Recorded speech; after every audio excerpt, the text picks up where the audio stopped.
प्रणाम प्रभु जी। हाँ प्रभु जी जी, प्रभु जी। ऐसा प्रश्न ऐसा था प्रभु जी कि सत्पुरुष और मतलब भगवान के हिसाब से प्रेम क्या है? असली प्रेम क्या होता है प्रभु जी? ये पूछना चाहता था।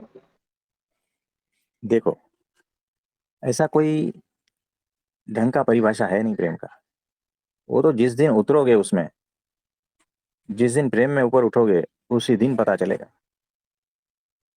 तो असली परिभाषा कोई समझाएगा नहीं, आपको खुद को ही समझना पड़ेगा।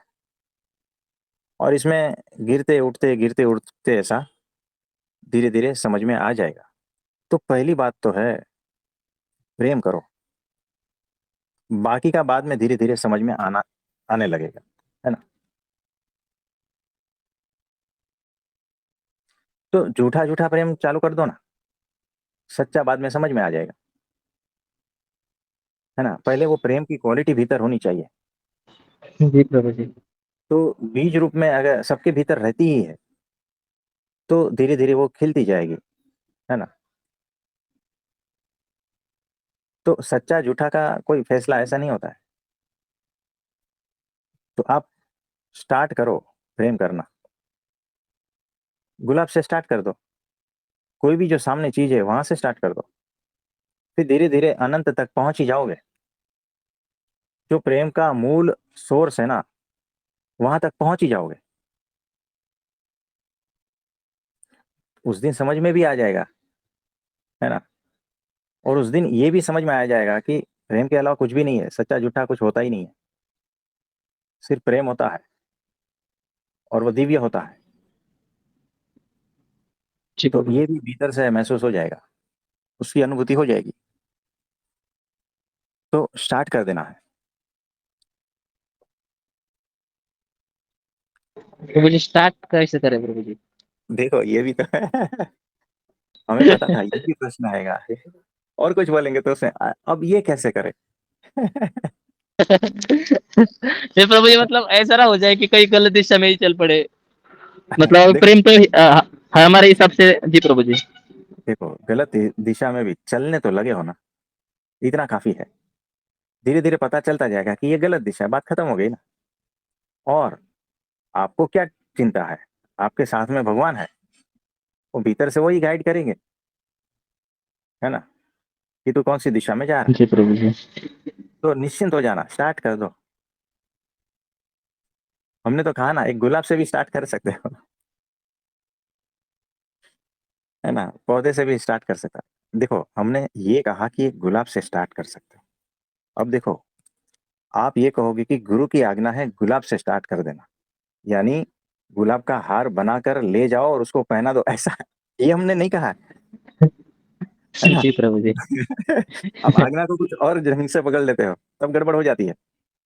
तो आज्ञा ये है कि गुलाब से स्टार्ट कर लो, यानी गुलाब का जो फूल है उसके पास 5 मिनट बैठो, देखो, भीतर कुछ ट्रांसफर हो जाएगा, और वो प्रेम के बीज जो है वहां से खिलने लगेंगे। हमारा कहना ये मतलब है। तो गुलाब से स्टार्ट करना, यानी इसका ये मतलब नहीं कि गुलाब लेकर किसी को जाके दे देना। है ना। तो नहीं हाँ, प्रभु। आप कल कल यही प्रश्न आप वापस पूछोगे कि गुरु जी आपने जो आज्ञा दी थी ना वैसे किया, और फिर सामने जूते आए, यानी कि यही बोलने वाला था प्रभु जी। गुलाब देने जाएंगे कुछ, प्रेम के बदले और कुछ मिल जाएगा प्रभु जी। हाँ, आज्ञा में ऐसा होता है। तो थोड़ा होश में आकर आज्ञा को देखो कि क्या हो रहा है। तुम कुछ अलग लेवल से आज्ञा को पकड़ रहे हो, आप समझे।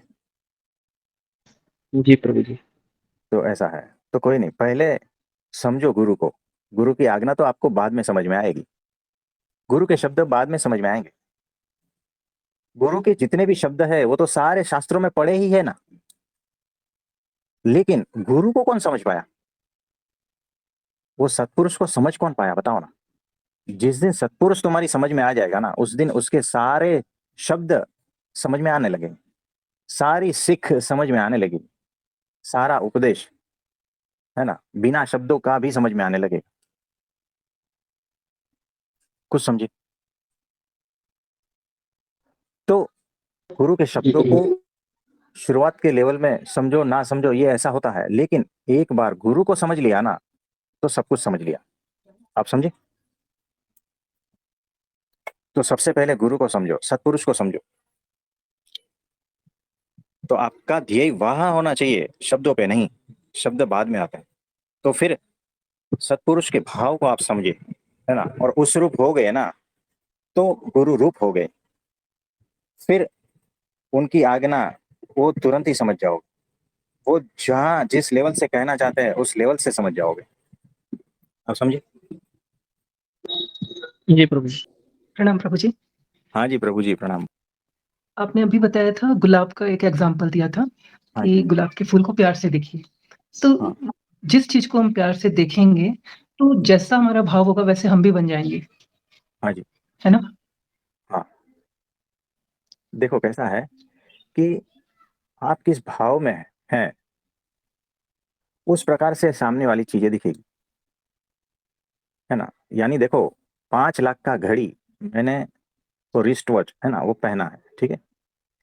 तो खाना अच्छा खाया है, शरीर स्वस्थ है, मौसम भी अच्छा है, तो वो 5 लाख की घड़ी जो है ना, मुझे बहुत ही आनंद दे रही है ना। जब भी उसको देखता हूं तो भीतर एक अलग ही रोमांच उठता है।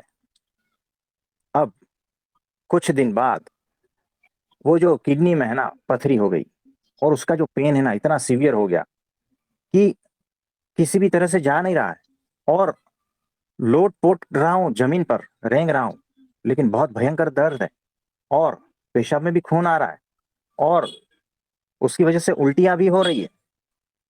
अब इतना भयंकर पीड़ा में मैं उस 5 लाख की घड़ी को देखता हूं, क्या भाव आएगा बताओ? घड़ी तो वही है, मेरे भीतर कुछ बदला है, इसीलिए मेरी दृष्टि में वो भी बदल गया है। आप समझे? जी। है ना। बहुत तो सही। सामने सामने कुछ भी नहीं बदला है, सामने वही का हम्म। वही है। और आप देखोगे तो ये वही लागू होता है कि पति तो पति है, वर्षों से वही है, लेकिन कभी अच्छा लगता है, कभी बुरा क्यों लगता है ना। बच्चे भी वही है, कभी अच्छे लगते हैं, कभी बुरे लगते हैं। मकान भी वही है, रिश्तेदार भी वही है ना। हम बदले हुए हैं ना, इसीलिए सारा कुछ बदला हुआ नजर आता है। यानी कभी हमें पथरी हो जाती है, कभी हमें जुलाब हो जाते हैं, कभी उल्टियां होती है, कभी अच्छे खासे रहते हैं, है ना, कभी पिक्चर देख के आते हैं। तो ये सारे भाव मेरे भीतर चल रहे हैं ना, उसकी वजह से सारा नजारा बदला बदला लग रहा है। कुछ समझे? हम्म। दोष बहुत सारे गहरी मेरे बात है। भीतर ही है। हाँ, स्वभाव की वजह से मुझे बाहर का दिख रहा है। स्वभाव मेरे ही है, दोष मेरे ही है, गुण मेरे ही है, सब कुछ मेरा ही है। फिर भी उस सारे को हटाकर 2 मिनट पूर्ण शांति से अगर गुलाब के पास बैठोगे ना, तो गुलाब जो देना चाहता है ना, वो आपके भीतर बड़ा होता जाएगा, है ना। हम्म। तो किसी भी भाव को लेकर मत जाओ, शून्यता में जाओ, फिर वो हम्म। सहज रूप से ट्रांसफर होने लगेगा। फिर वो आपके भीतर के उस भाव को छुएगा जो रूप वो गुलाब है, जिस एनर्जी हम्म। का हाथ उस गुलाब के पीछे, जो गुलाब के पीछे जो खड़ा है ना परमात्मा, हम्म। वो उसकी झलक भीतर आपके उसको टच करेगी, उस भाव को, फिर वो बड़ा होता जाएगा। आप समझे? जी गुरु जी। ये छोटी सी शुरुआत इस तरह से ही होती है। प्रेम की छोटी सी शुरुआत इसी तरह से ही होती है कि वो जो गुलाब का पौधा है उसके सामने बैठो, शून्य होकर, खाली होकर, तब जाके जो है ना, वो गुलाब का पौधा हम्म। प्रेम से भरा है, निर्दोषता से, सौंदर्य से, सत्यम शिवम सुंदरम, सब कुछ से भरा हुआ है। वो आपके भीतर ऐसे पॉइंट को छुएगा हम्म। जो आपके भीतर वो बड़ा हो जाएगा। यानी सेम सेम पॉइंट को छुएगा वो, आपके भीतर की निर्दोषता को छुएगा, आपके भीतर जो हम्म। सौंदर्य है, आपके भीतर जो सत्य छिपा है ना, आपके भीतर जो पवित्रता छिपी है ना, उस पॉइंट को छुएगा वो, उस परम मौन परम शांति में है ना, उस पॉइंट को छुएगा और वो पॉइंट आपके भीतर बड़े होते जाएंगे। वही परमात्मा के बीज है। उस परमात्मा के बीज को खिलने के लिए इस तरह से एक छोटी सी शुरुआत करनी ही पड़ेगी। आप समझे? फिर वो जैसे जैसे बड़ा होता जाएगा तो आपके भीतर जो काम, जी, क्रोध, लोभ, मोह, ये सारे कचरे हैं ना, उसी को ही वो खींच खींच कर सुगंध में बदल देगा। कुछ समझे? राइट। इसी तरह से ही जी गुरुजी। तो शुरुआत कर दो, है ना। देखो परमात्मा जो है ना, बहुत-बहुत आभार। बहुत बड़ा सत्य आपने दे दिया। हर तरफ से परमात्मा आपके भीतर प्रवेश करना चाहता है। आपने कितना भी कांच का बड़ा सूट पहना है ना, और समुद्र के एकदम तलहटी पर जाते हो ना, यानी सारा का सारा समुद्र आपके भीतर प्रवेश करने को उतावला होता है। कितना प्रेशर पड़ता है आपके ऊपर। उसमें से वो जो टूट गया ना, तो आपके भीतर प्रवेश कर ही जाएगा।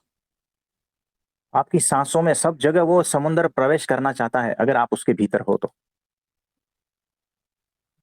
वैसे ही ये जो परमात्मा है ना, हर तरफ से आपके भीतर प्रवेश करना चाहता है।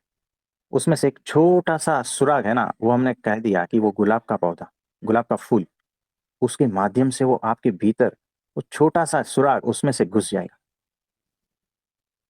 और अनंत रास्ते हैं, अनंत दिशाओं में फैले हैं, लेकिन हमने आपको सिर्फ एक छोटा सा रास्ता बताया, वो गुलाब का माध्यम, है ना। तो परमात्मा तो रेडी है, आप रेडी नहीं हो। तो इस तरह से एक सुराग बनाओ ताकि परमात्मा आपके भीतर पूर्ण रूप से प्रवेश करके खिल जाए। आप समझे? जी गुरुजी। हाँ जी, तो ऐसा ही है। बहुत-बहुत धन्यवाद। आभार। हाँ जी, हाँ जी। Thank you. नमस्ते, नमस्ते। तो आप सभी का बहुत बहुत धन्यवाद है। सभी के लिए प्रार्थना करते हैं और सभी को बहुत बहुत आशीर्वाद देते हैं कि वो परमात्मा आपके भीतर से खिल जाए। हमारा एक ही ध्येय है और कुछ नहीं है।